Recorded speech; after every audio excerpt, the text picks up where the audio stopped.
Salut à toutes et à tous, j'espère que vous allez bien. Aujourd'hui on se retrouve pour un nouvel épisode de la série J'ai lu. Et donc aujourd'hui on va parler d'un livre qui reprend le conte de Cendrillon mais qui l'adapte au temps moderne, qui est vraiment très bien écrit. Enfin, j'aime beaucoup les histoires comme ça de princesses, notamment celles de Disney qui ont été donc adaptées d'anciennes histoires déjà et qui à l'époque étaient racontées pour effrayer les enfants. Et aujourd'hui donc c'est plutôt des contes qu'on raconte aux enfants pour les endormir et qui ont été réadapté. Donc la personne qui a écrit ce livre est venue reprendre le conte de Cendrillon, l'a adapté vraiment à la modernité d'aujourd'hui, l'a fait évoluer avec son temps et c'est plutôt plaisant à lire, j'ai beaucoup aimé vraiment. Donc je vous en parle dans cette vidéo.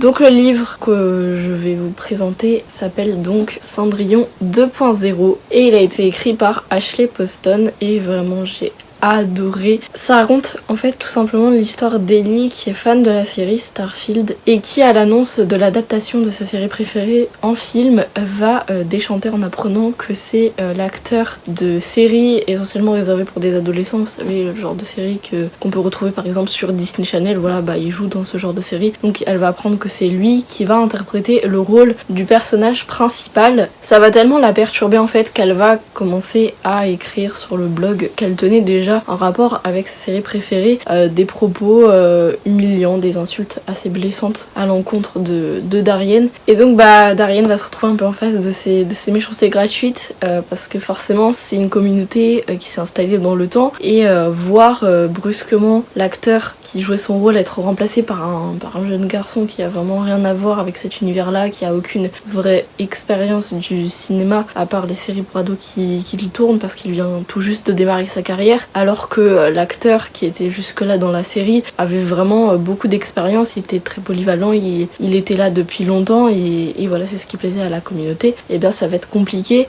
d'autant plus que de son côté Darienne évidemment est très regardée notamment par les fans qui vont le juger et le tournage va se révéler assez compliqué parce que ça va être très exigeant de sa part, très éprouvant également. Il va quand même endosser le rôle d'un personnage qui est assez aimé dans la communauté de Starfield et qui est donc le personnage le plus important de cette série également. Et donc les posts d'Ellie vont parvenir à ses oreilles et ils vont attirer de plus en plus de personnes qui sont d'accord avec elle, donc ça va lui mettre davantage la pression. Et en plus de ça, il va devoir faire une apparition à la convention fondée par le père d'Ellie à la fin de son tournage. Et donc c'est très compliqué, qui a donc perdu son père, qui lui a laissé son amour pour cette série en souvenir et elle se raccroche tant bien que mal à cet univers parce que c'est ce qui lui rappelle son père. Et en plus la convention qui a été fondée par son père va se retrouver forcément sous les feux des projecteurs parce que étant donné qu'il était fan de Starfield, évidemment la personne qui joue le rôle dans le nouveau film, la nouvelle adaptation cinématographique de Starfield est forcément obligée d'être présente à cette convention et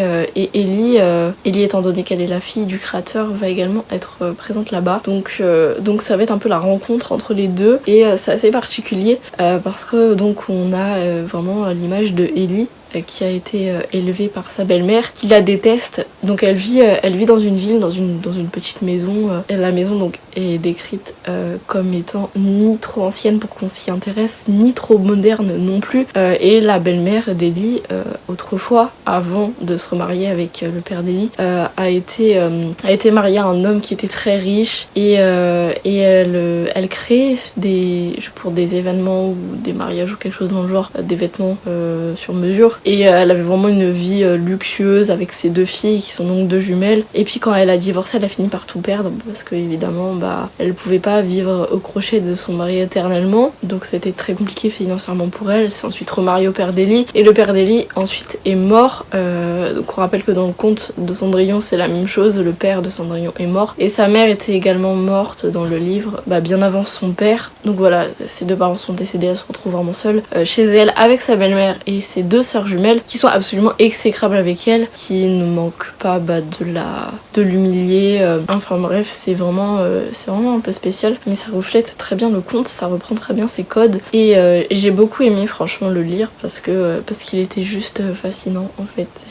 J'ai trop aimé cette réécriture, elle est extrêmement intéressante. On a donc ce point de vue là du côté d'Ellie, on a également le point de vue de Darienne qui lui est un acteur qui vient tout juste de débarquer dans le milieu cinématographique, qui se retrouve retrouve déjà, pour vous dire la pression, avec un grand rôle sur les épaules, celui du personnage principal de la série Starfield. Et donc c'est une communauté, comme je vous le disais, qui s'est installée il y a un bon moment, qui est présente depuis très longtemps, qui est pas très à l'aise avec le fait que ce soit un débutant dans ce milieu-là qui endosse le rôle du personnage principal de leur série. Donc c'est très difficile pour lui de faire face aux préjugés que les fans ont sur lui et surtout de casser les codes, on va dire, de leur prouver qu'ils ont tort. Il est suivi par son père notamment, qui lui impose certaines de ses décisions et surtout qui lui met beaucoup la pression, qui essaie de ne pas ternir son image, qui essaie de faire vraiment le maximum pour pas que Darien fréquente de mauvaises personnes, qu'il y ait de mauvaises relations ou un mauvais comportement devant les caméras. Il faut vraiment qu'il soit le plus parfait possible, et donc voilà, il y a un peu cette double personnalité qui se détache de lui. D'un côté c'est l'acteur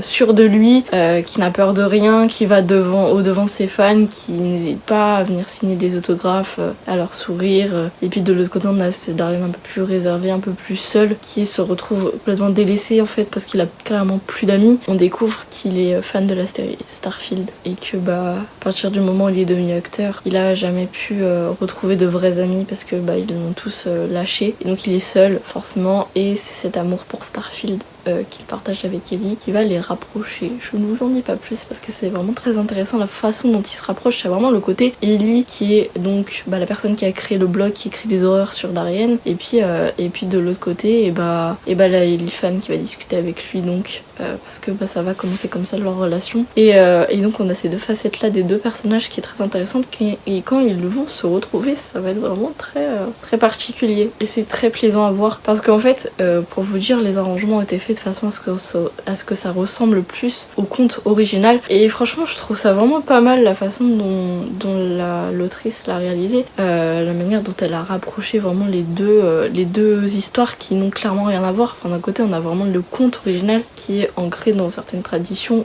qui n'existent plus aujourd'hui, et on a donc aujourd'hui ce livre, ce livre qui est écrit à notre époque, qui respecte les codes de notre époque. Ça c'est particulier de voir de quelle manière les deux histoires qui sont complètement différentes l'une de l'autre finalement se raccordent assez bien ensemble, et je trouve ça très intéressant d'étudier du point de vue moderne l'histoire de Cendrillon. Je suis actuellement en train de lire un autre livre qui reprend cette histoire, c'est donc dans les Chroniques lunaires.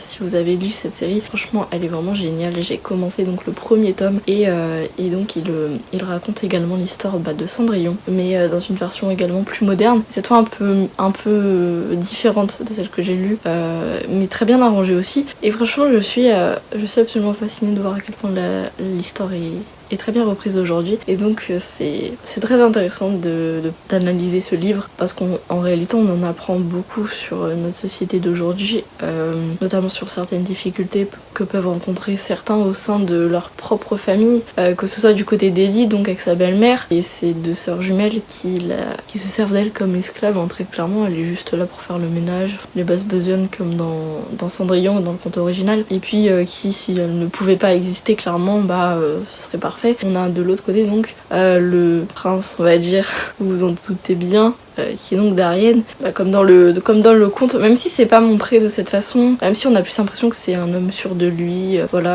qui vit dans la richesse, parce que Darien n'a pas à se plaindre forcément de problèmes financiers, il vit très bien, il a tout pour lui, vraiment, comme le prince dans Cendrillon, mais à l'inverse de ça s'est pas démontré dans Cendrillon, je sais pas du tout si c'est le cas, je pense pas non plus, mais à l'inverse, vraiment, on a un personnage qui contraste avec le milieu dans lequel il évolue, c'est-à-dire qu'il est vraiment seul, et que malgré tout ce qu'il a pour réussir, il est triste en fait parce qu'il a pas d'amis, il a personne pour s'entourer. C'est très compliqué à son âge de grandir là-dedans et de se faire des vrais amis, parce que la plupart de ses amis, comme je vous l'ai expliqué précédemment, l'ont carrément rejeté quand il a commencé à devenir acteur. Ils se sont servis de lui tout simplement parce qu'il était acteur, et maintenant ils ont plus du tout de relation, donc Darien est vraiment seul. C'est donc cette solitude qui est très bien décrite dans le livre et qui le caractérise caractérise. Je sais pas si dans le conte original, mais je crois pas que ce soit précisé comme ça. En tout cas, je trouve ça très bien d'adapter les choses de cette manière. On a vraiment deux univers différents et puis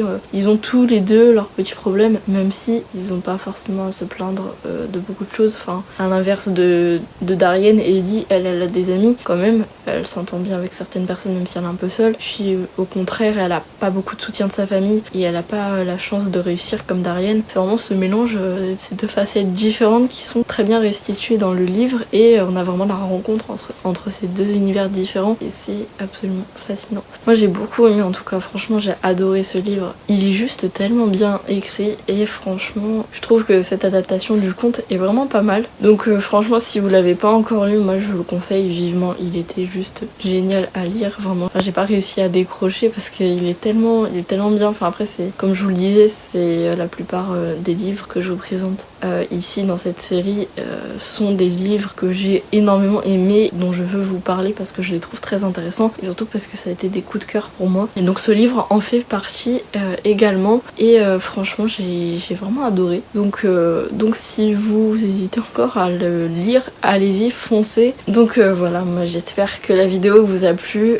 J'ai adoré la tourner personnellement parce que comme à chaque fois que je parle de livres, parce que j'aime ça, j'aime beaucoup la lecture et je pense que c'est important de partager donc des livres comme ça, un peu coup de cœur pour que vous puissiez vous faire votre idée un peu sur ce que raconte le livre et surtout sur les thèmes qu'il aborde au cas où que vous envisagez de l'acheter ou pas. Donc moi en attendant je vous embrasse très fort et je vous dis à bientôt pour une nouvelle vidéo. Salut!